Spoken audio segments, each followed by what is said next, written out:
আল্লাহ কয় বান্দারে ঈমান আর আমল লইয়া যদি কবরে আসতে পারোস ওয়াদা দিলাম প্রত্যেকটা জান্নাতীকে আমি ইউসুফ নবীর মতো সুন্দর বানায়া দিব। এই ইউসুফ নবী কত সুন্দর জানো?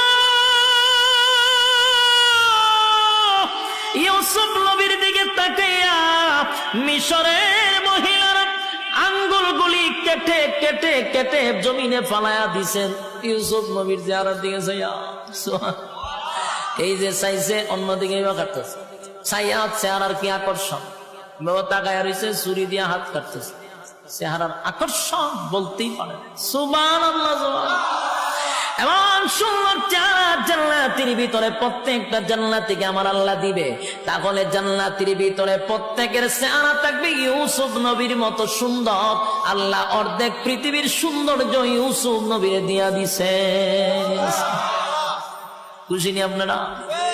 জান্নাতের ভিতরে আফসোস থাকবে না। দুনিয়া আফসোসের জায়গা, দুনিয়া আফসোসের জায়গা, দুনিয়া আফসোসের জায়গা, জান্নাত আফসোসের জায়গা না।